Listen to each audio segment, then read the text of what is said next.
colleague Allan Parker, and we're continuing our conversation, aren't we, Alan? Our conversation about conversations. We are indeed. Wonderful to see you, Ian. Yeah, and wonderful to see you.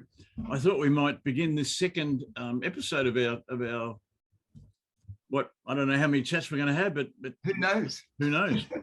But we kind of got we went down a bit of a rabbit hole on accountability last time, because I mentioned, what I think are the essentials of great conversations, and we talked about honesty, vulnerability, and accountability. And you said, well, what's accountability? Yes, yeah. Which is a wonderful question. And the best that I can see is it's taking responsibility for our actions. Yeah. But that left me a bit cold. So I went down a further rabbit hole, and I started looking at an idea that came out. I forget where it actually came from. I was sort of Googling all this stuff, and I came up with answerability. Oh, nice. And there was bits and pieces of it, and I thought about, well, yes, I am responsible for my actions, and that is accountability. Yeah. But if I put the people that I'm answerable to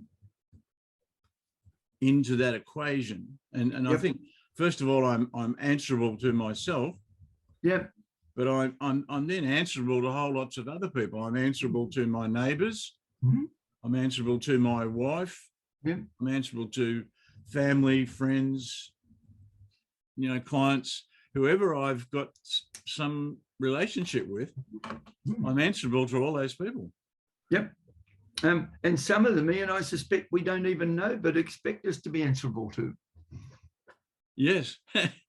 Yeah. And it so at the moment I'm in this stage now where I've started talking to a couple of people, a couple of clients that I have long-term relationships with, because we've had a lot of conversations, and I build into all of my work with clients about that there's a need in all of our relationships to have clarity around the value that's being delivered and exchanged. Yes. Yeah. And I've now had this epiphany that value, delivery, and exchange is closely connected to our sense of answerability. Mm-hmm.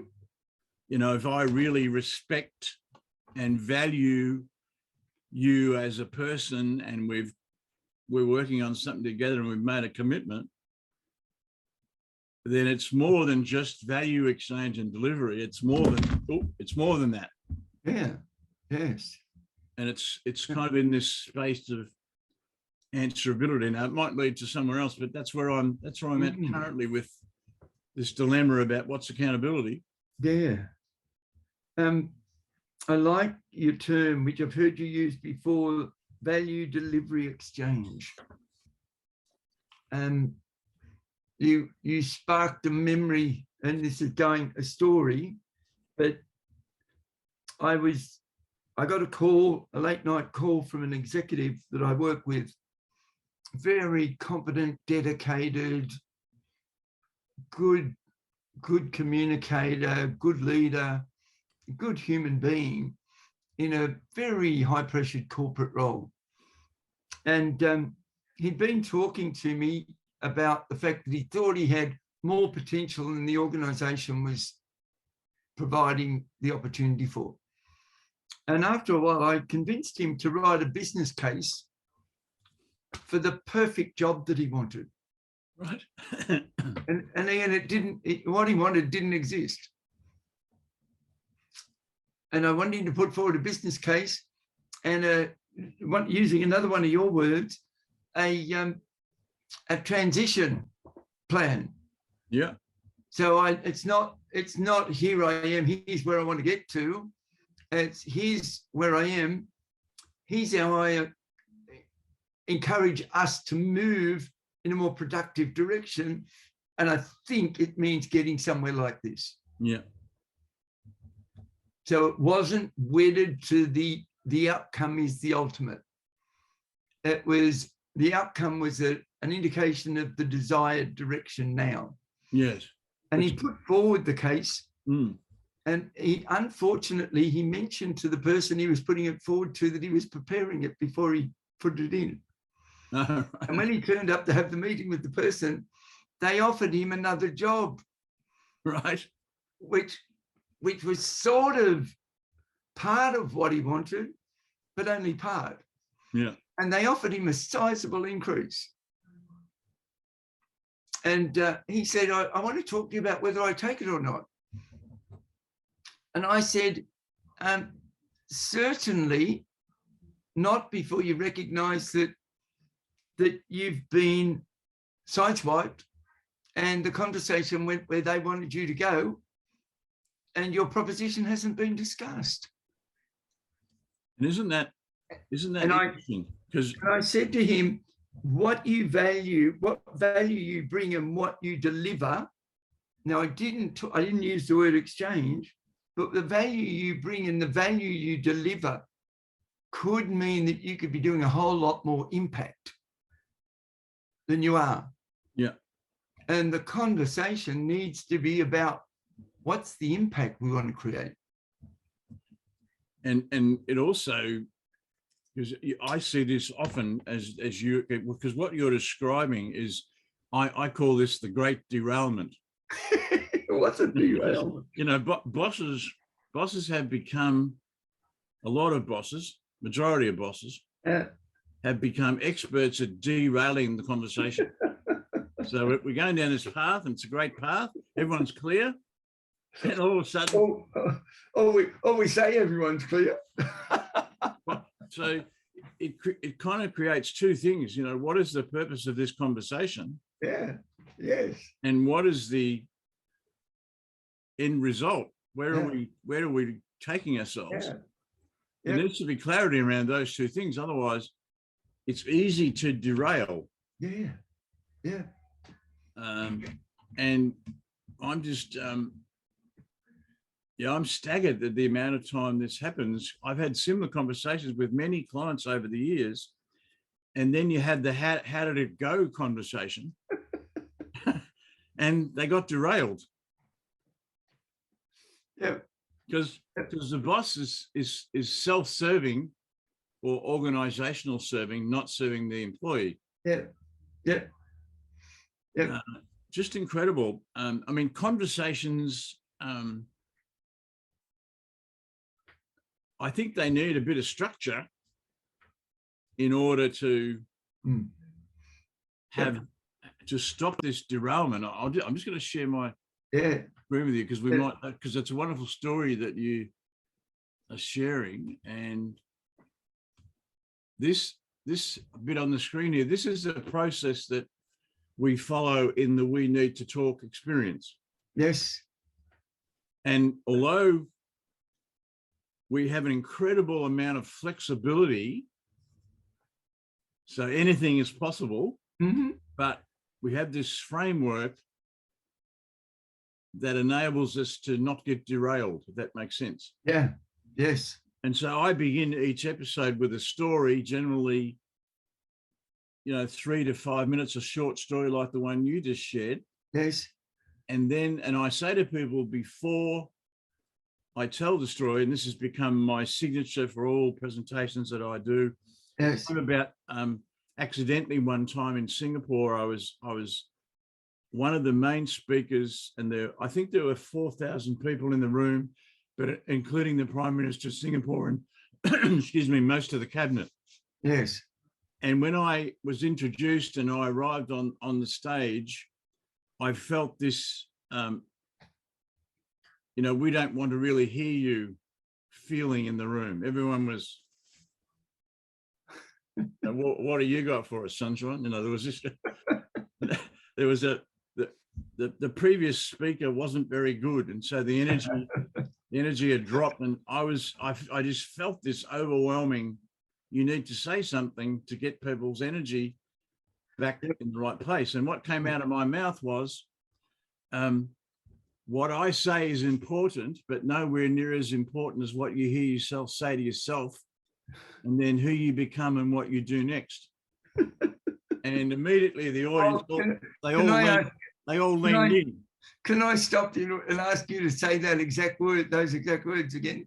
Well, it's become my signature now before just every presentation, but it's also before every conversation. I say, what I say is important, yet nowhere near as important as what you hear yourself say to yourself, and then who you become and what you do next. And so the conversation following my story then becomes, well, what did you hear yourself say to yourself? And what flows from that is the stories of people in the room. Yeah. And then we have further conversation. Yeah.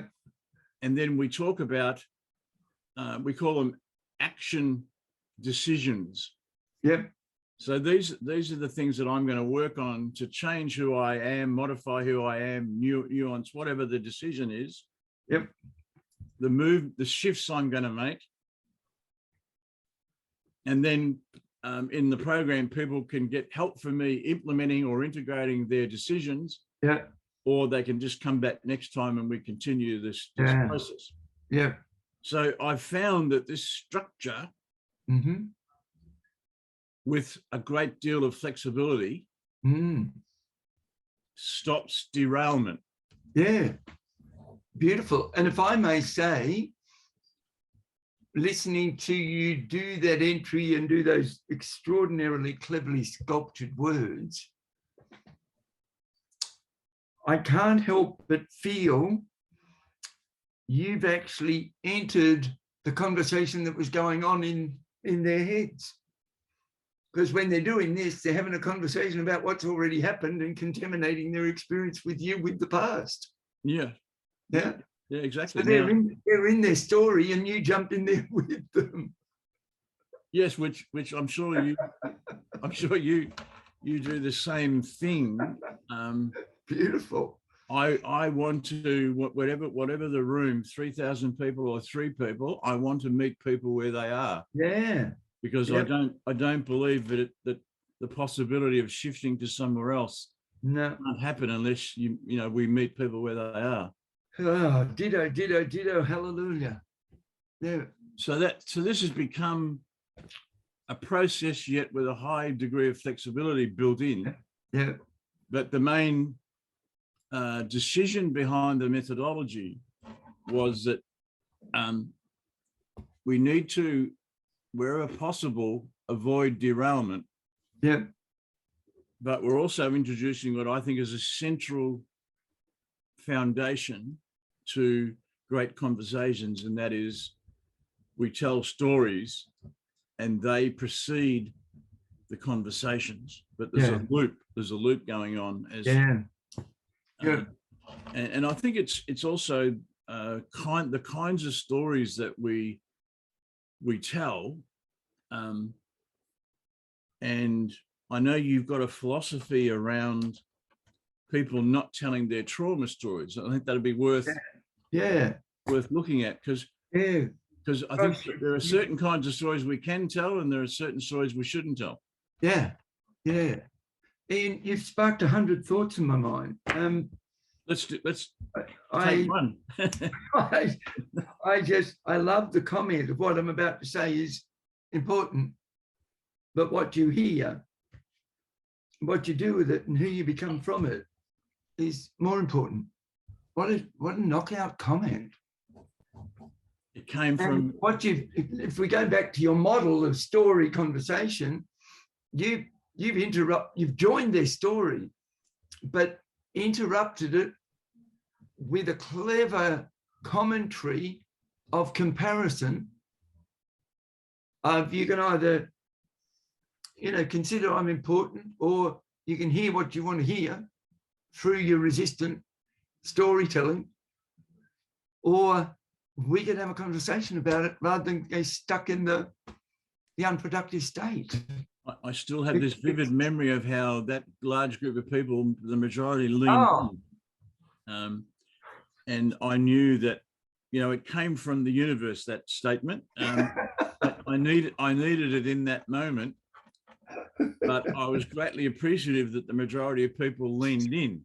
And so then I immediately told a story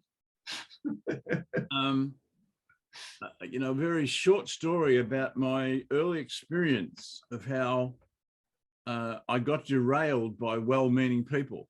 Yeah. Yeah. And then that led to, you know, a conversation. And even though, you know, these venues where I was up on this stage here and the audience is up there, but they're a long way away. Yeah. Yeah. And so I had to have a conversation with people in a role-playing way where the actual people weren't talking to me, you know. So I'd say, so sir, you might be thinking, and Yes. you know, blah blah blah, and or Yes. you might be blah blah blah. And I had that sort of, I call them open air conversations where it's only me, but there's others.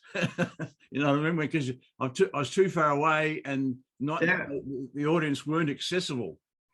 Ian, of all the and I've tagged your request of me. I'll be there. I've got my pen to remind me. Yeah.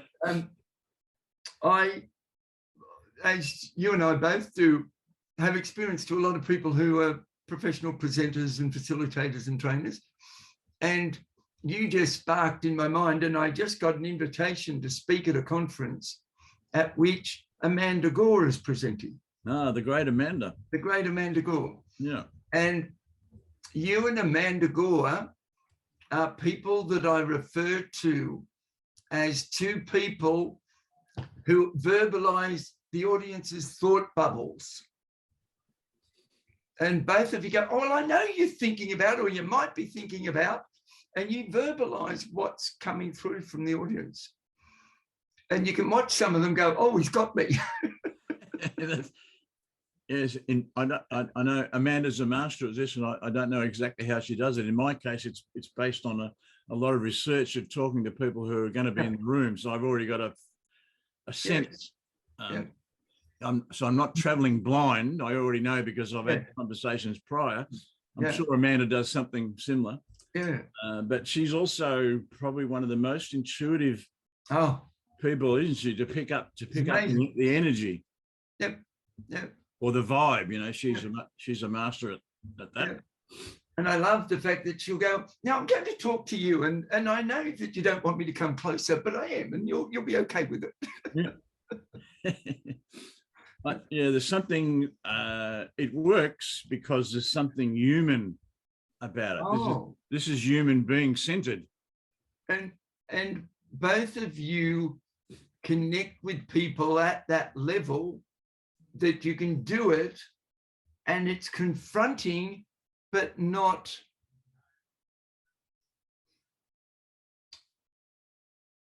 it reveals not only the honesty of what they're thinking, but the connection you've created with them to be able to verbalize their thought bubble.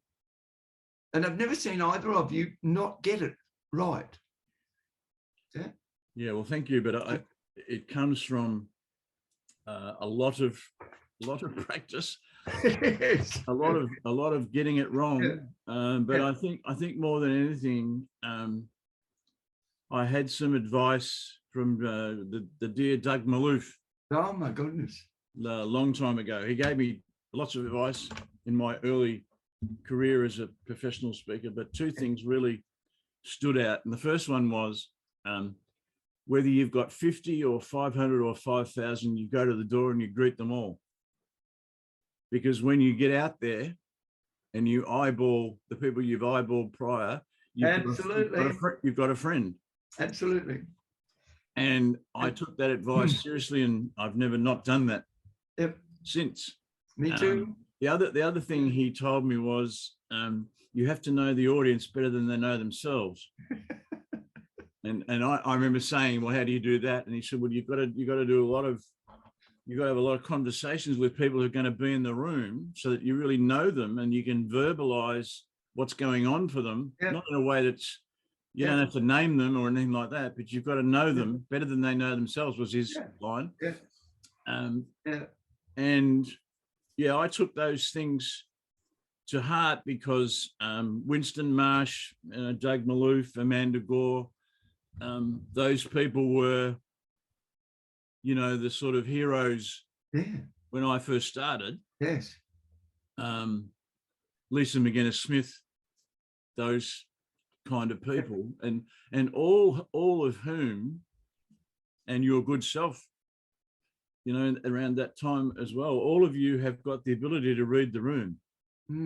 Yeah. And when I've mentored speakers and trainers and so on, facilitators, I've always said to them, I think the most important skill when you're having a conversation or making a presentation or doing both, you've got to be able to read the room. And the only way you can do that, you've got to understand, you've got to know more than they know, but you've got to be able to see body language and pick up energy. And you've got to be able to raise the energy if it's down, and you've got to be able to hold it if it's wavering. And you know, and that, as you well know, these are skills that take a lot of effort. But in the end, the audience feels it's about them, and it is. It certainly is. Can I do a few things with my little trusty charts? Go for it. The first one is around knowing the audience. And you've said the first thing I do. Oops, there's a pen that's not topped and ready to go. Is to talk with them before. And this applies to conversations as much as presentations. And I'd suggest that it's a lot tougher when there's less people in the room, because you've got more time and you're actually not verbalizing their thoughts, you're actually extracting their thoughts. So it's a lot tougher. And I have a golden rule that I want to interview between 10 and 20% of the audience as an absolute minimum if it's under 40. Me too. Me too. And I think you are aware of it. When I moderated, they use the term moderate, when I moderated the United Nations meeting in Ghana in Africa, I had 462 people in the room from 192 countries. And I had interviewed them all before the meeting. All 462? All 462 I spoke to on the phone. Beforehand. So I just want to say, now that was pro bono work. So you're not going to get a client to pay you to interview 462 people. But it was people from 192 countries. I had to talk to them before it. There's no way they can have any sense of a relationship with me in an environment that's as daunting for most people as that one. And there is the magic word. Relationships.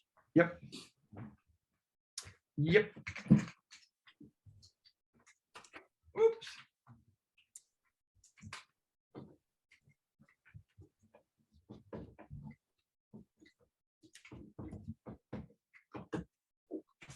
And when I haven't got time, or I have the situation where I haven't been able to get in and know the audience, I walk in and I make sure that my eye is my prominent organ. I actually see the audience before I think about them, before I listen to them, before I feel anything. I must see, because if my eye sees first and my ear hears second, my feelings or my solar plexus, which I think is where my intuition lives, my feelings will be authentically about the audience, not about my feelings. Good. If that makes sense. I like it. And I to keep my own opinion out of the equation. Yes. And it doesn't matter what comes into my head, and I'm blessed after the many years of practice, I don't very often have chatter go on in my head when I'm presenting or facilitating. But if it does, I always say, what did you just see or hear that allowed you to draw that conclusion? And you'll notice, and the people listening and watching will realize I pause a lot. And sometimes my pauses are long. And It's while I'm going, what did I just see and hear that made me think I wanted to ask that question? Yep, I've got a similar process going on. I'm famous for the long pause. Pretty much that's what's going on. And I think this sort of draws in a couple of other of the essential things for great conversations, which are people deeply want to be seen, heard, and understood. Oh my goodness. And then the second piece is that we need to hold our opinions lightly, and that's one I've struggled with over the years. I'm pretty good at it now, but I fought that battle for a while, quite a while. Yeah. Now, this is another occasion where I've got to go, Ian, can you say that again? Because the minute, as a neuroscientist, the minute the brain hears you say it again, the hippocampus, which decides what you remember and what you don't, it hears it a second time and it goes, oh, this must be important. So the chances of us getting it and remembering it is 10 times more. So people want to be seen, heard, and understood. Yes. Yeah. And we must, I would put it right up there. It's part of my 9 essentials, but a critical piece of all of this is holding our opinions lightly.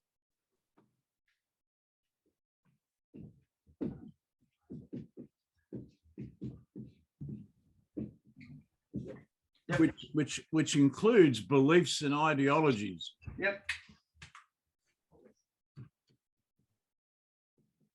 You know, I've got very strong views and beliefs about lots of things, but and sometimes it's appropriate, but most times we need to hold opinions, beliefs, and ideologies. We need to hold them lightly. Lovely term.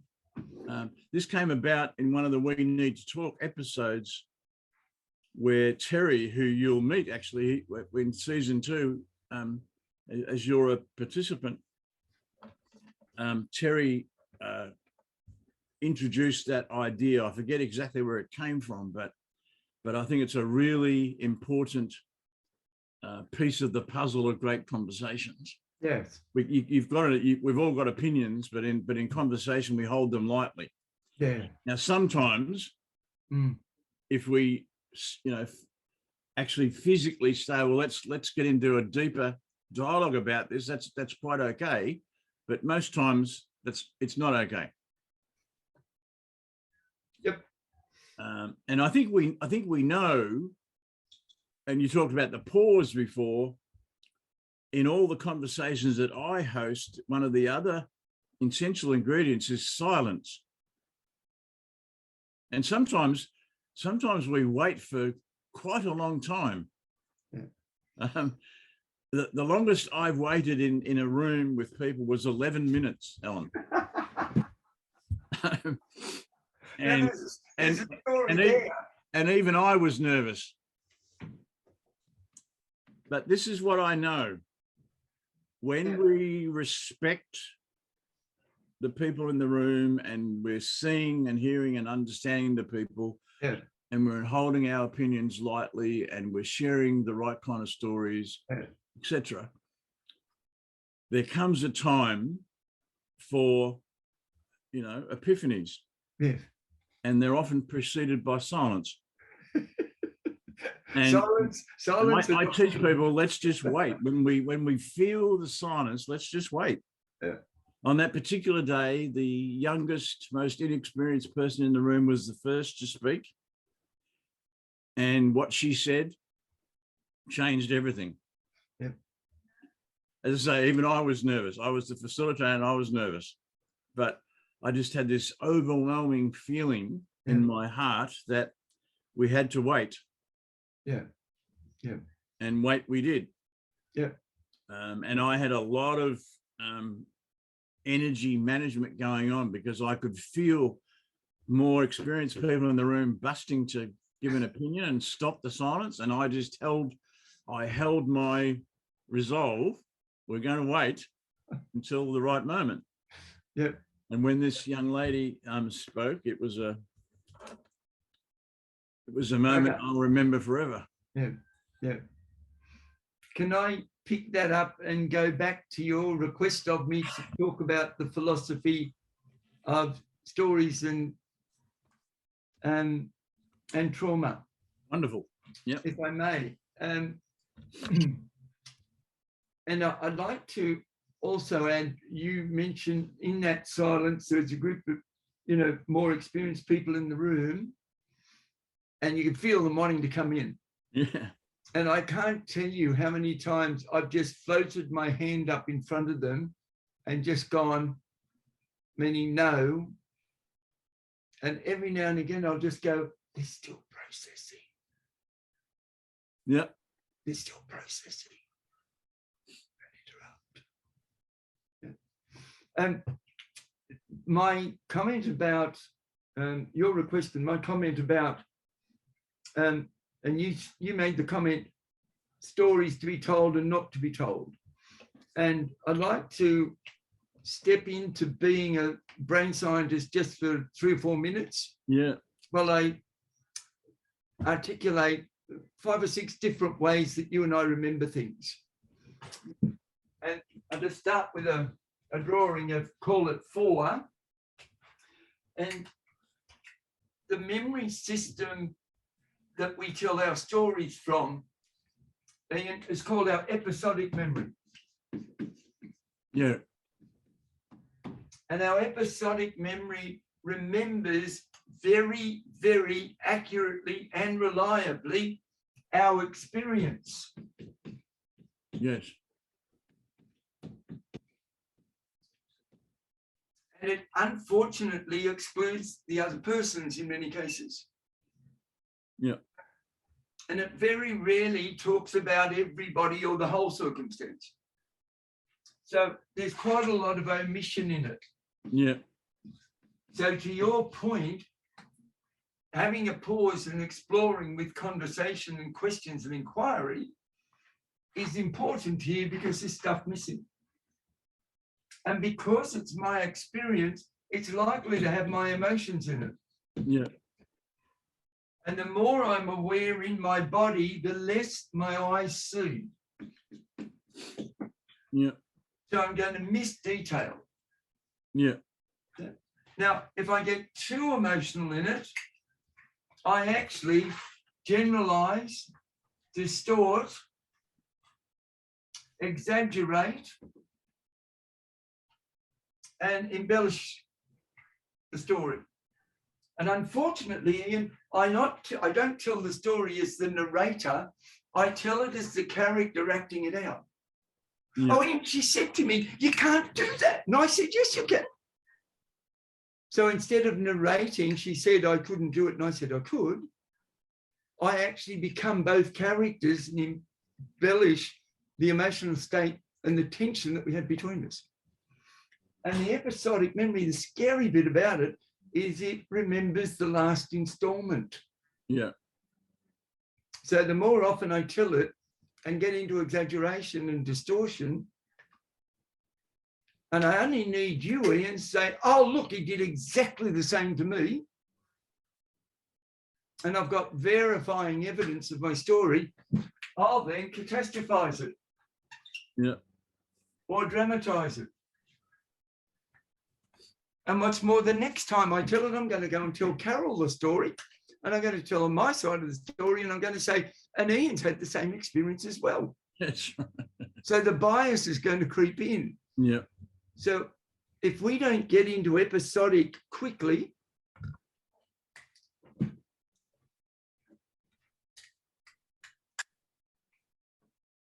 and acknowledge what they say and clarify and confirm, so that we understand the real story,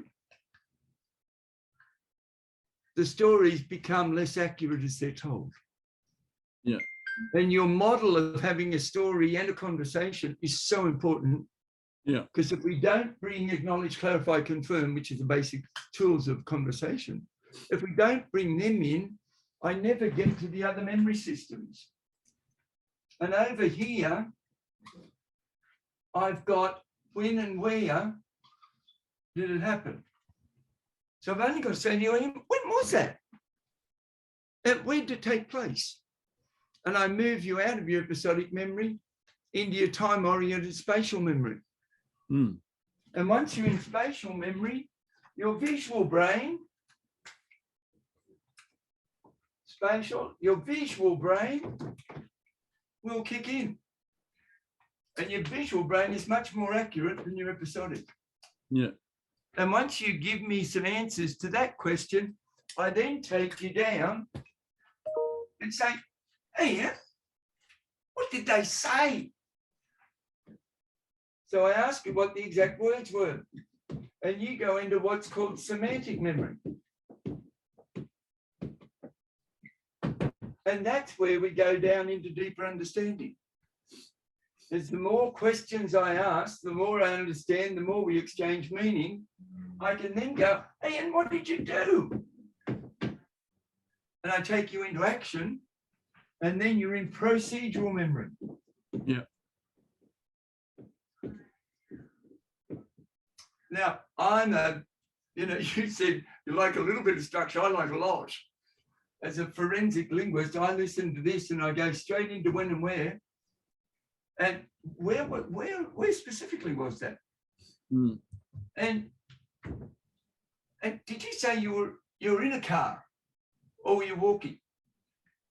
So I ask questions about the pictures so that I'm not running my own hallucination. And then I go to the words, and that's where we get into accuracy and deeper conversation. Yeah. Now, that little bit of scrawl on the paper only took me 10 years to work out. No, it's a wonderful insight. And I think what strikes me is that although we're telling stories about ourselves, there is always a when, a where, and a what. Yes. Sometimes a why. And sometimes, yes. But the great stories contain when, where, and what. Where and what. Absolutely. And it's sort of there's a lot of where I am now, and then the stories about where I shifted to. Yes. So where's got two components, a now and a then. Yes. Yeah. And yeah, I've always structured stories. I don't know about you, but I've got 76 stories that I use over time, and I've written them all out longhand and made sure that there's always the when, the two wheres, and the what and the why. Yeah. And sometimes, depending on how the story is used, there becomes a how and who into it as well. Yes. I think Rudyard Kipling called him the six honest serving men. Yep. And they're a part of every good journalist's story. 5 W's and an H. Yeah. And yeah, so I found that a useful thing, but I found writing them out by hand and structuring them to highlight the when, the where, the what, the why, and the how and the who, where appropriate. It sort of, again, gave me this great paradox of structure and flexibility. The same as the we need to talk process. There's a story, there's a conversation, there's more stories, there's more conversation, and then there's action decisions. There's help if people want it. Yep. And then we come back to story and we follow the path. Yeah. Yep. And we really, when I've talked to some people who are not familiar with this, where, what, when, as the three fundamentals, it helps them with their own stories as well, because a lot of people do tend to do episodic, which I've now got a descriptor for something I couldn't describe before, which of course, the brain, incredible as it is heavily biased. comes back to this, why we need to hold our opinions lightly, because there's such a bias in there, isn't it? We really, as a nation, as a world, need to spend more time in semantic memory. Yeah. because it just has us. Semantic memory is always calling for where, what, how, who, when, where. As Why. I say, all the great journalists know this as the basics. Yeah. If a story doesn't have the 6 components, it's not a good story, Yep. as a general rule. Mm-hmm. Yep. And this, I think the same applies to us in conversations and presentations. It's the same basic structure, Yeah. but with the flexibility, built in. Yeah. Yeah. So this is brilliant, Allan. And I've been working on it for years, but as I think I've told you, my elder sister was diagnosed with dementia nearly 2 years ago now. Yeah. And I go into Sydney every week or two and spend a day with her. And she has vascular dementia, which Right. means she's got dementia in certain parts of the brain, but not across the brain. Right. And it took me 6 to 8 months to be able to work out which part of her brain's working and which isn't. And essentially, if she's left on her own or somebody around her is rushing or stressed, she goes deeply into episodic memory. Now, if you go deep enough into it, you'll go into hallucination and delusion. Yeah. And so she becomes quite delusionary. I listen to her and acknowledge what she's saying for 4 or 5 minutes so that she feels heard. And then I go inquisitively, Mark, when did that happen? Yeah. Now, Ian, Margaret still sends me reminders each time there's a family member who's having a birthday. There you go. Yeah. So her numeric and what's called her autobiographical memory is in very good shape. So I can't get rid of this call, Allan. I'm just trying That's all right. Do what you need to.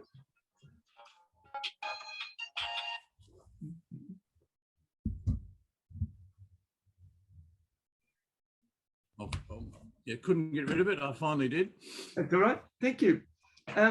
Yeah, so I just asked her when it was, because she's got extraordinary numeric capacity. And she'll go, oh, it was the 3rd of January, and I think it was about 11 o'clock in the morning. And I then go, where was that? Yeah. She'll tell me straight away. And who was there? Now, once I ask her who was there, her brain's got to make pictures of who they were, and she does. And once I've got her into the visual process, her emotions calm, because the visual cortex doesn't have many emotional neurons. So if we can get people into their pictures, which you do every time you ask your where and your what question, Yeah. you can't answer where and what without going spatial visual. True. And those 2 questions will calm the nervous system. And at that point, I can go, what did you say? And I've got the brain calm enough to recall auditorily. And one of my favorite things is, and what did they say back? Because everybody can remember what they said. Yeah, which must be, even though she may not know it, would be empowering and well, Ian, enhancing for her. I deliberately spend a whole day with her, and we talk all day. And the more, my theory is, the more I can keep her in conversation, the more she has a belief that she's got good brain function. Yes. And she doesn't get into the negative affirmation of her trauma. Yeah. So we virtually never talk about her experience of deteriorating more than a few minutes. No. Yeah. Which in the context of a whole day, Yeah. I find it very interesting in the peer groups, but also that we need to talk. So the peer groups go for 1 hour. we need to go for 90 minutes, but always, because of these, I'll call them rules in inverted commas, are in place. You know, we value silence. We share the right kind of stories. There's honesty and vulnerability, and Yes. I'm now putting in answerability. Yes. All of these various components. There's candour. There's compassion. There's conviviality. You know, there's consciousness. There's all the compelling parts of. It's all there. Because it's all there. When we get to the end of the hour, people always want to go longer. When we get to the end of 9 minutes, people want to go more. Yeah. And I know in both these groups, they continue the conversation in their own space. Yes. Yes. So it's not hard, because this is fundamentally, human beings are wired for conversations. Yep. So talking all day is not a problem. Yep. Yep. But if we're having a conversation about the right kind of things, and we're treating things like trauma with respect, but we're not dwelling on them, there's a wonderful humanness, you know, about this, isn't there? Yeah, and it comes back, Ian, if I can, to your very early comment today. It's about respecting, not denying, but as you said earlier today, it's about meeting them where they are. Yeah.